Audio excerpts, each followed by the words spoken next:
Bienvenidos al podcast La Mesa de Jesús. Únete al Dr. Nick Venditti, cofundador de Inste Global, y a Elliot Reina, pastor de jóvenes en Mundo de Fe, mientras conocemos más a Jesús a través de la Biblia.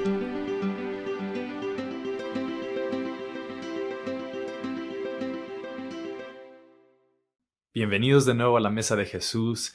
Vamos a continuar el día de hoy enfocándonos en lo que nos enfocamos en nuestro último episodio, cubriendo quiénes son los fariseos, los saduceos, los escribas, los celotes, los herodianos, palabras que quizá son muy confusas para unos que cuando van leyendo la Biblia dicen quiénes son estas personas, que aparecen al parecer de la nada porque en el Antiguo Testamento no nos dan descripción sobre esos personajes o estas categorías de personas, aunque sí sobre profetas o sacerdotes.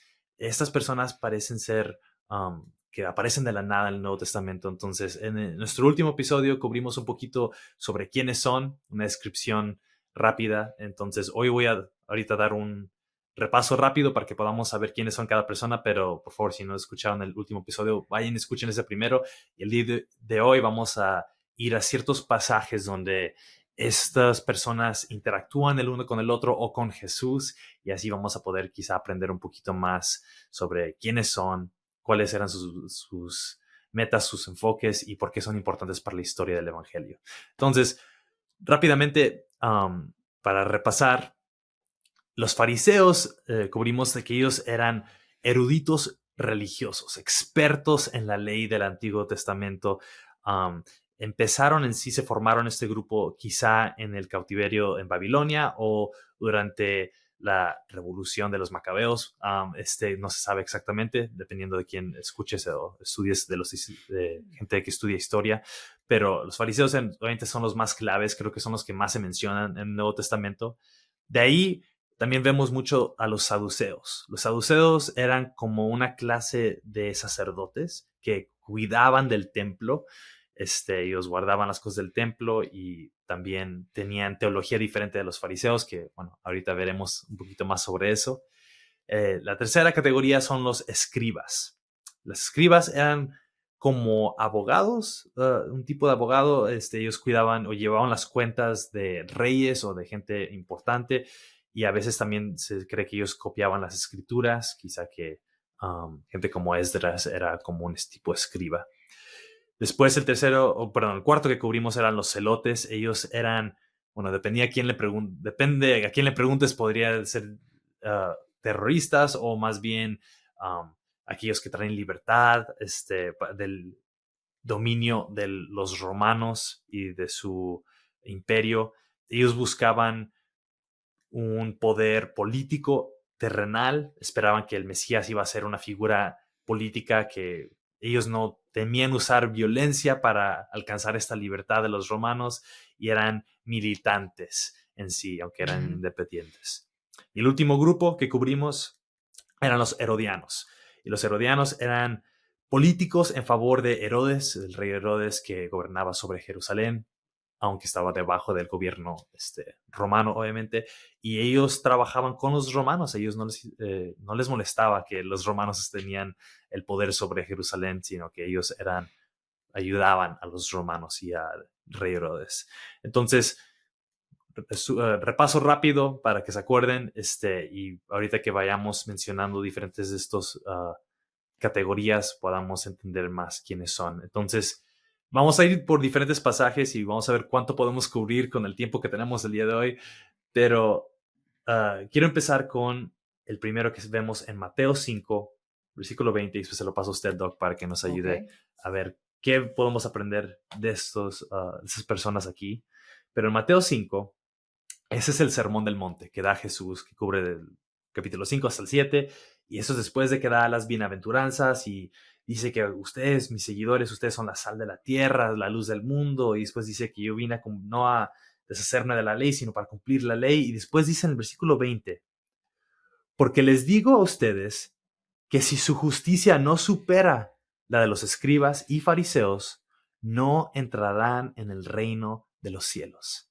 Entonces, ¿qué significa aquí este versículo que está diciendo Jesús? Pues creo que es importante, ¿verdad? Entender el contexto. Cuando hablamos de Jesús sobre todo en las bienaventuranzas, Mateo capítulo 5 al 7. También Lucas hace una referencia, aunque Lucas es más corto, el Sermón del Monte. Pero es importante subrayar el significado de Jesús. Dice que él no vino a abolir la ley, en otras palabras, para echarla afuera, sino para cumplirla. Pero Jesús está hablando de una actitud en cuanto a la ley de Moisés o el Torah, y lo hemos hablado en otros episodios, la importancia, porque también Torah no solamente significa ley, sino también significa instrucción.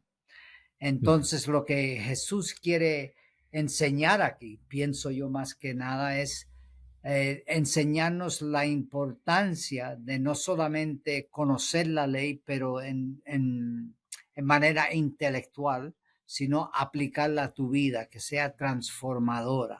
Es como la palabra de Dios, ¿verdad? Hay muchos que pueden conocer aún los manuscritos en su idioma original, pero sin embargo no lo creen, no es parte de su vida. Entonces Jesús está advirtiendo aquí, ¿verdad?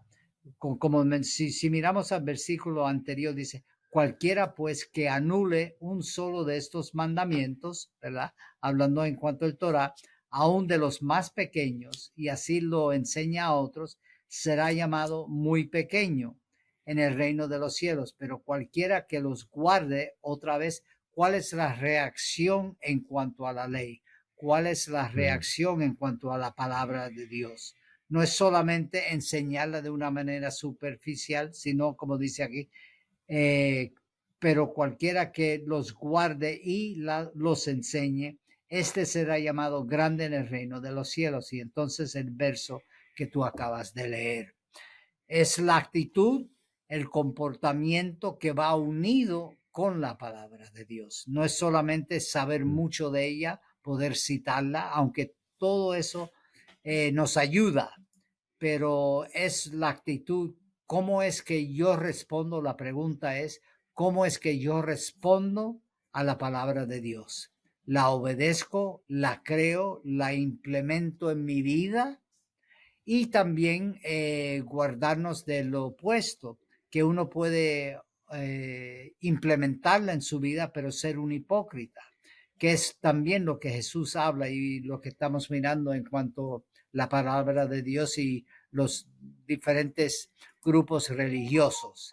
Y eso es el mero centro de lo que creo Jesús quiere enseñarnos en cuanto a los fariseos, porque los fariseos tenían, si nos recordamos, y habíamos hablado en otro episodio de eso, los fariseos comenzaron bien, era un celo por la palabra de Dios.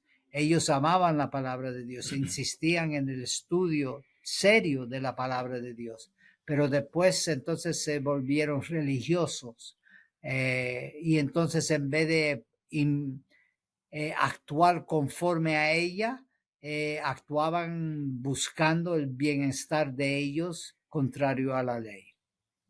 Sí, y por eso después de ese versículo, Jesús empieza a decir, lo han escuchado decir, no matarás, pero yo te digo que eso empieza en tu corazón. O cometer adulterio no es solamente la acción, sino también, si tú en tu corazón ya estás codiciando a una mujer, ya lo has hecho en tu corazón, está igual de mal. Entonces, él está diciendo, los escribas y los fariseos, ellos eran justos, dice, pero ustedes, su justicia tiene que superarla. Tiene que ir más allá que solamente ellos que son muy fieles en guardar sus acciones, pero el estándar va más alto. El estándar va más allá de solamente tus acciones exteriores, sino también tus pensamientos y anhelos interiores, tu corazón, qué es lo que buscas, dónde está tu enfoque. Entonces, Jesús va tras tu corazón, obviamente, ¿no? Pero en sí, yo creo que es uno de los pocos versículos donde vemos que les da una connotación positiva a los fariseos y a los escribas. Dice, ellos son justos, pero tu justicia tiene que superar aún la de ellos, porque en la mente de los que hubieran escuchado este sermón, ellos decían, no, los fariseos y los escribas, ellos son los más justos. Ellos se enfocan en la ley, tienen un celo por la palabra, y yo no soy tan justo como ellos. Y Jesús dice, no, tiene que ser aún más. Nos está llamando a algo mejor, a algo más importante. Entonces en sí, yo creo que Jesús aquí ahorita vamos a ver pasajes donde no, pero aquí Jesús les está diciendo que, bueno, esto sí lo hacen bien, ¿verdad? Pero como usted dice, también en unos puntos los va a llamar ahorita hipócritas porque Sí. no concordaba a veces lo que enseñaba con cómo vivían su vida. Entonces me encanta que usted dijo aquí no solamente enseñar la palabra, sino también guardarla. Y una cosa, si me Sí, permite, Eli, mirando este pasaje, la actitud también, Romanos, Pablo en realidad, en Romanos capítulo 7, habla, ¿verdad?, de esta lucha en realidad, porque dice, ¿verdad?, que él codicia, y eso fue la palabra que tú usaste hace un ratito, ¿verdad? La codicia es una actitud interior. Uno puede codiciar el trabajo de uno puede codiciar el carro de otro, uno puede codiciar, sabemos los 10 mandamientos, ¿verdad? En cuanto a la mujer de otro, las propiedades, etcétera. Entonces la codicia es una actitud del sí, interior y es lo que Jesús, como bien citaste hace un ratito, ¿verdad? Si deseas la mujer de otro, has cometido adulterio aunque nadie te vea, ¿verdad? ujú, Aunque nadie te vea. Y otra vez Pablo nos recalca eso en Romanos capítulo 7, cuando él dice que él desea lo que él sabe, que mira a sus miembros, ¿verdad? Mira su interior ujú. y sabe que hay cosas que no debe desear, pero sin embargo la desea. Entonces Sí, creo que eso nos explica y nos ayuda a entender esto mucho mejor. sí, definitivamente, porque, bueno, ahorita veremos, los fariseos eran buenos en hacer eso de aparentar algo en el exterior, pero cómo estamos viviendo nuestra vida cuando nadie nos ve, cómo está tu corazón, dónde están tus pensamientos, porque es fácil a veces poder fingir ser algo, pero Ujú. no dejar que Dios te transforme desde dentro hacia afuera.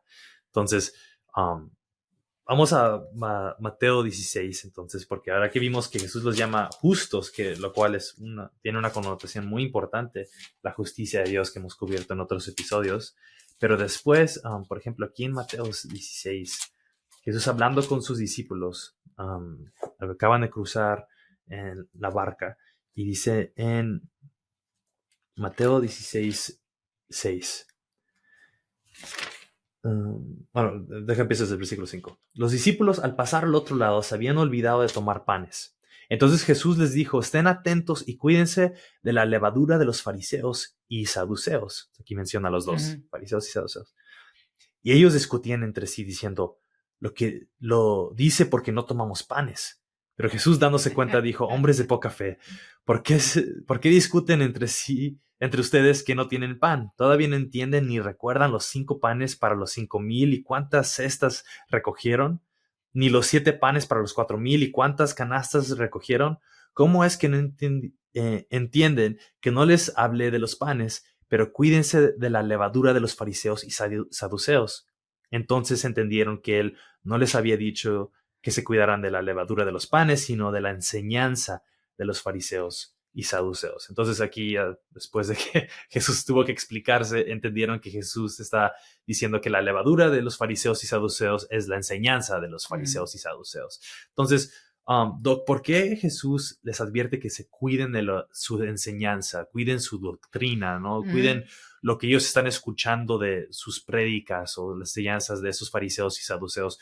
¿Por qué era importante para Jesús que ellos tuvieran cuidado lo que ellos escuchaban y su teología de Ujú. estas dos personas, fariseos y saduceos? En realidad, si miramos a la Biblia, es importante la doctrina.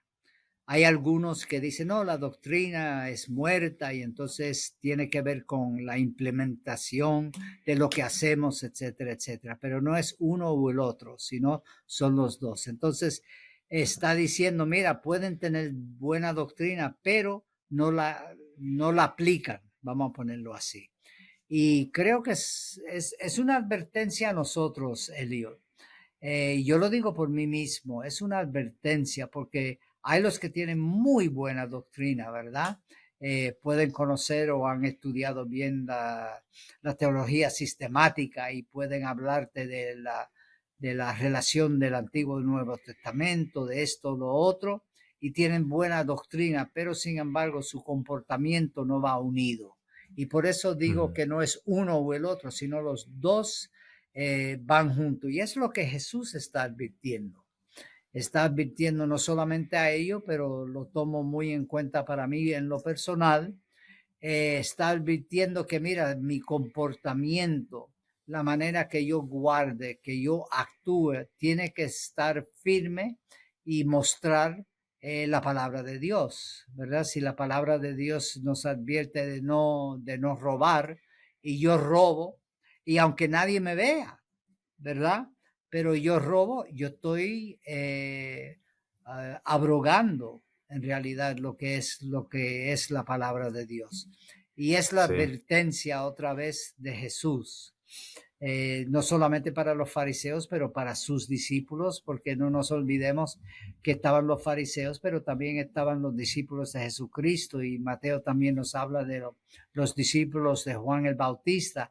Entonces habían diferentes grupos teológicos también, ¿verdad? Entonces Jesús está subrayando la importancia que no solamente es el conocimiento o saber sobre la ley, sino el comportar, que nuestro comportamiento vaya de acuerdo a la ley, ¿verdad? sí. Es lo que he escuchado que unos lo llaman ortodoxia y ortopraxia. Tu Exacto. ortodoxia, Sí, que sí. tu enseñanza sea correcta, tu teología esté bien.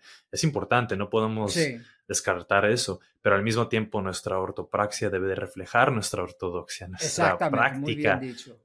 cómo vivimos nuestra vida, debe reflejar las enseñanzas y lo que decimos que creemos, que hemos recibido la palabra de Dios y de Jesús. Entonces, aquí entonces usted está diciendo, Doc, que Jesús está haciendo referencia a ambas cosas con esta levadura. No Exactamente. solamente está diciendo tu ortodoxia, sino también tu ortopraxia. Cuidado con lo que estás aprendiendo de ellos en cuanto a lo que dicen, pero también en cuanto a su comportamiento, cómo viven su vida, su ejemplo o su falta de ejemplo, podría decir, ¿verdad? Y otra vez aquí no nos olvidemos de la imagen de la levadura. La levadura tiene mucho que ver con crecimiento. A mí me gusta cocinar, ¿verdad? Y claro, he hecho panes o pizza, y entonces uno nota, ¿verdad? Si Y es toma... delicioso, ¿eh? Su comida como cocina. Lo he probado, muy, muy rico. Y entonces, ¿verdad? En la levadura, por ejemplo, tomamos 1 kilo, para decirlo de una manera, 1 kilo, 1 libra de lo que es la harina. Entonces le echamos un poquito de levadura, porque claro, si echamos 1 kilo de harina, no vamos a echar 1 kilo de levadura, ¿verdad? Sino solamente una pizca, un poquito. Entonces lo echamos y entonces echamos el agua, y entonces notamos cómo va creciendo, ¿verdad? La masa, para decirlo de una manera. Y es la imagen que Jesús está diciendo aquí. No solamente lo que enseñamos, que es importante, pero cómo eso puede impactar tanto positivamente como negativamente a la levadura, y otra vez nuestro comportamiento. Sí. Y esa imagen de que poco a poco crece Sí. puede no ser de que una enseñanza ya te cambió la vida, sino Uh-huh. si poco a poco tú sigues escuchando a esas personas o estás fijándote en su ejemplo, poco a poco vas a actuar como ellos o vas a empezar a creer lo que ellos creen, ¿no? Uh-huh. Entonces, yo creo que es una advertencia también para nosotros de hoy en día, de cuidado a quién escuchas, cuidado Uh-huh. a qué videos ves en YouTube o qué enseñanzas que predicas, porque tienes que tener cuidado de la levadura que va en contra del evangelio y las enseñanzas claras de Jesús. Entonces, me encanta que usted está diciendo eso, Doc, de que no solamente esos son ataques o advertencias a los discípulos o a los fariseos, sino que también nosotros podemos tener esa misma tendencia de ser como esos fariseos. Y yo creo que podemos caer en la trampa de decir, es que esos eran fariseos, saduceos. Nosotros podemos caer en ser fariseos, en ser Sí. saduceos en nuestra vida, de aún tener buena teología, pero no vivirla, de ponernos esta máscara de hipócrita, que era la palabra griega para máscara, un actor que finge ser algo que no eres. Entonces, pero bueno, podemos ahora, yo creo que ir al siguiente pasaje y vamos a ver cómo Jesús también trata con esas personas. En Mateo 22, versículo 15, dice así. Este está muy interesante. No vamos a tener mucho tiempo para profundizar en ello, pero dice así. Entonces los fariseos se fueron y deliberaron entre sí cómo atrapar a Jesús en alguna palabra que él dijera. Y los fariseos enviaron a algunos de sus discípulos junto con los partidarios de los Herodes. Entonces, esos serían los herodianos, ¿correcto? Exactamente, Ok. sí.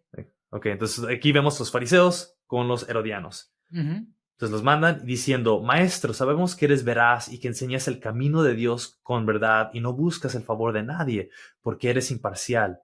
Dinos pues, ¿cuál es tu opinión? ¿Está permitido pagar impuestos a César o no? Y bueno, ahorita vemos la respuesta de Jesús, pero me caen mal a veces cuando leo esto porque llegan y decimos en México con echando barba, así de como que, ay, mira, sí, tú eres increíble, eres imparcial, enseñas lo correcto, muéstranos. Pero en sí, aquí Mateo lo deja muy claro que lo quieren atrapar con sus palabras. Pero, Doc, entonces, si entiendo bien lo que nos explicaste en el episodio anterior, los herodianos y los fariseos en sí no se llevan bien, porque Exactamente. los herodianos están sirviendo a Herodes y al imperio romano, y los fariseos, ellos quieren libertad para Israel, ellos quieren que el pueblo de Israel sea otra vez el pueblo de Dios independiente. Entonces, ¿cómo es que estos dos grupos de personas que no se llevan bien, que sí se odian, quizá podría usar esa palabra, se unen y hacen equipo para ir en contra de Jesús? ¿Por qué sucede esto? Pues yo creo, cuando miramos, claro, estamos hablando, no nos olvidemos que varios de los grupos, no solamente los herodianos, pero también los fariseos, los saduceos, ¿verdad? El Sanedrín, que era el grupo de todo el liderazgo religioso, los 70, que todos ellos le tenían envidia a Jesús, lo veían, lo miraban como una amenaza, ¿verdad? Por sus Okay. diferentes razones, ¿verdad? Los herodianos, claro, porque ellos políticamente sabían, ¿verdad? Si Jesús supuestamente es el Mesías, que muchos estaban hablando, iba a sacar los romanos, y al sacar los romanos, entonces ellos se encuentran sin trabajo, sin influencia, ¿verdad? Sin poder, sí. Sin poder, exactamente. Y podemos decir exactamente lo mismo de los otros grupos religiosos, porque al ser el Mesías o ser reconocido como el Mesías, el poder religioso ellos lo iban a perder. Y en cuanto a la muerte de Jesús, para mí es muy importante subrayar este punto, porque no nos olvidemos, aunque los líderes religiosos se unieron con los romanos en la persona de Poncio Pilato, ¿verdad? Eran necesarios los dos para poder ejecutar y matar a Jesús. Uno, ¿verdad? Los religiosos, porque decían que Jesús había blasfemado, pero como nos enseñan los evangelios, eso no era suficiente para él ser matado o ejecutado, porque los romanos solamente podían hacer eso. Entonces se unieron esos diferentes grupos para ejecutar a Jesús. Entonces por eso vemos poco a poco los grupos, claro, no se llevaban entre sí, pero veían a Jesús como una amenaza para todos ellos. Y, Sí. y por eso vemos ahí que nos parece extraño, ¿verdad? Cuando uno dice los herodianos y los fariseos, ¿cómo puede ser? Pero tenían un enemigo en común, por lo menos la percepción de ellos era eso. Sí. Como dice la frase, ¿no? El enemigo de mi enemigo es mi amigo. Sí. Entonces dijeron: mira, ahorita pongamos al lado nuestras diferencias, pero esta es una amenaza, como de que es Jesús por diferentes razones, pues, ya sea político o por razones religiosas. De que él está diciendo que es el Hijo de Dios, pero al mismo tiempo él podría traer libertad al pueblo de Israel, y no queremos eso. Y la trampa que le ponen es una pregunta muy simple, que a primera vista dices, bueno, ¿por qué es una trampa? Dice, ¿está permitido pagar impuestos a César o no? Pero es una trampa porque no importa cómo lo conteste Jesús, de todos modos cae en la trampa.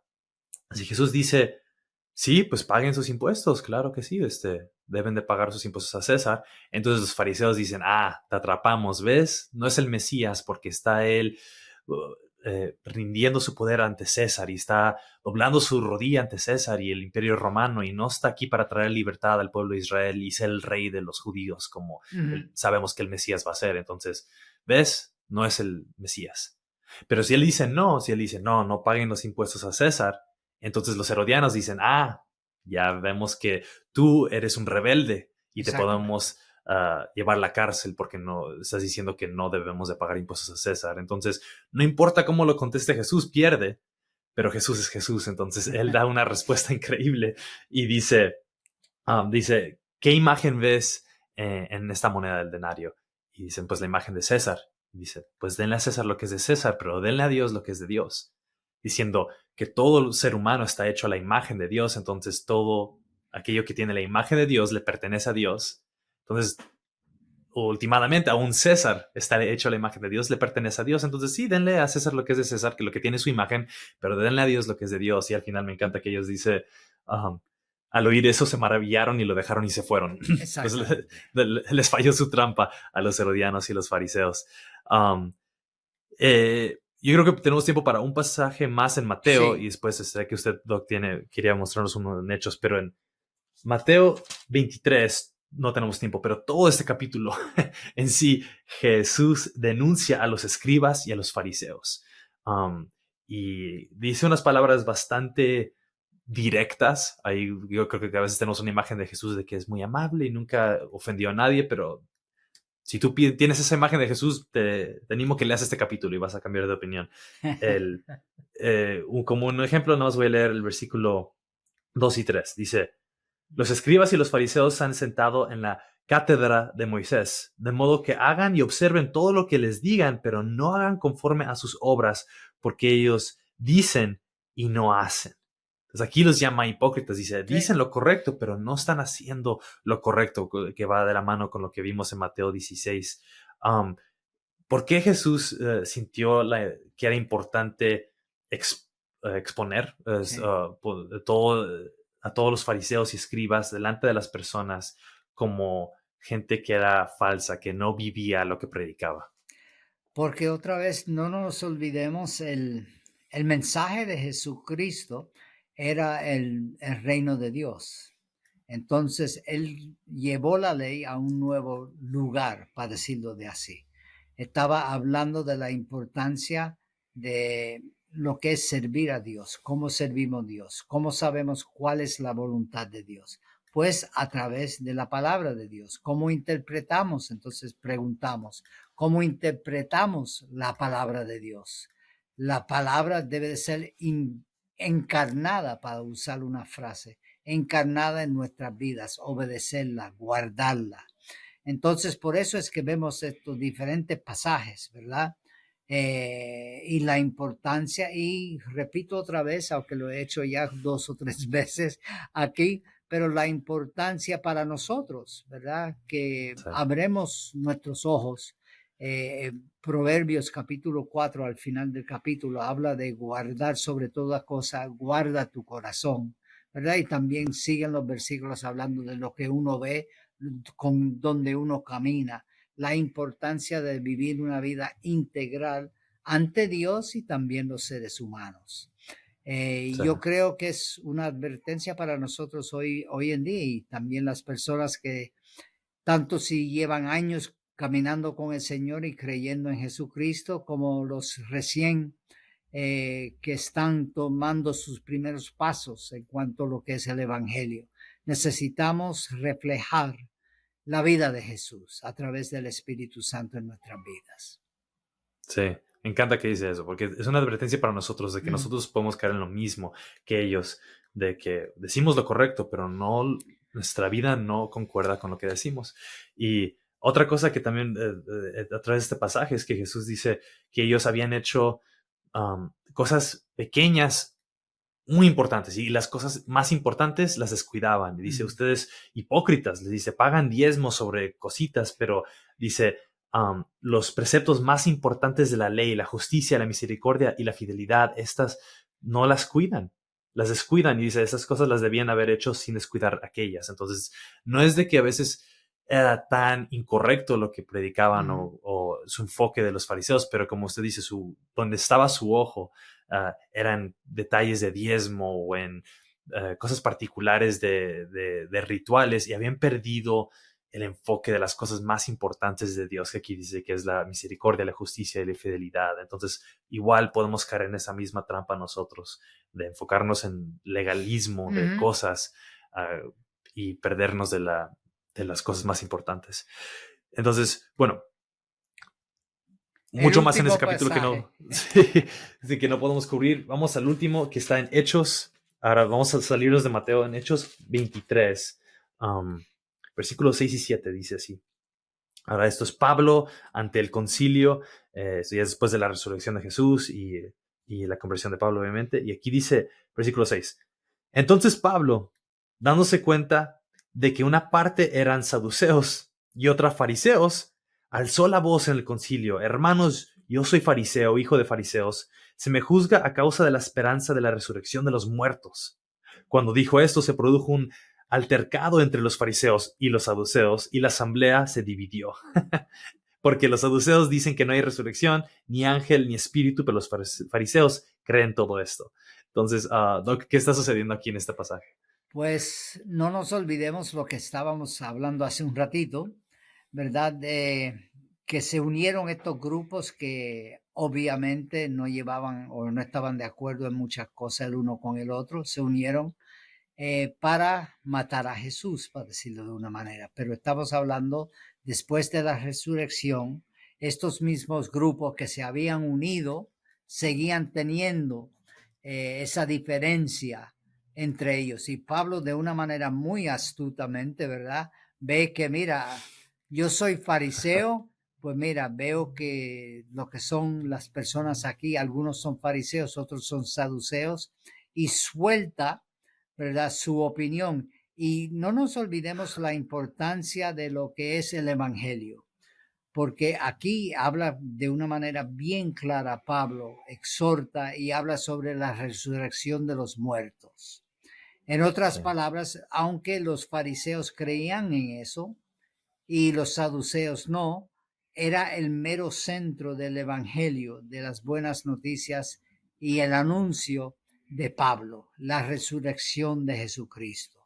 Y creo que no podemos irnos a la derecha, a la izquierda de esto, ¿verdad? Sino todo lo opuesto. Es la importancia no solamente de que Jesucristo resucitó, es las implicaciones de todo eso para nosotros también, igual que fue en el día de Pablo cuando él habló a estos dos grupos religiosos.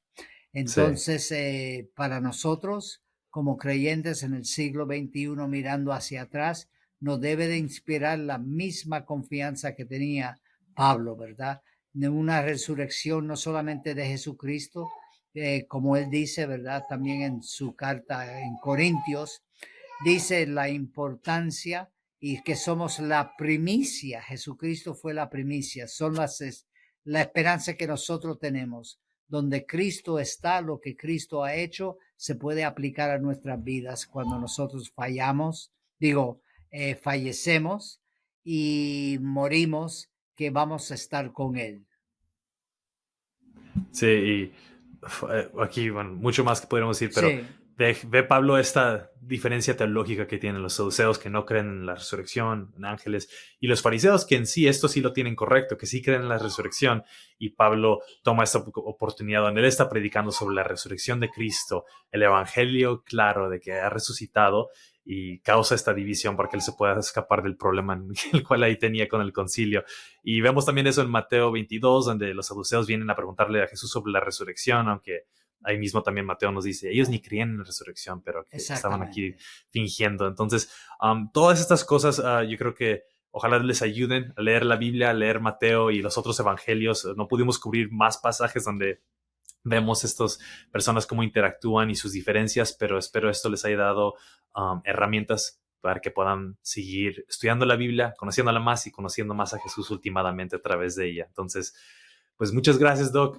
Esto fue igual confrontador, buenos recuerdos sobre en qué enfocarnos y también yo creo que aprendimos bastante para poder leer la Biblia un poquito más con contexto. Entonces, nos veremos en nuestro próximo episodio donde seguiremos enfocándonos en Mateo. Que Dios les bendiga. Amén.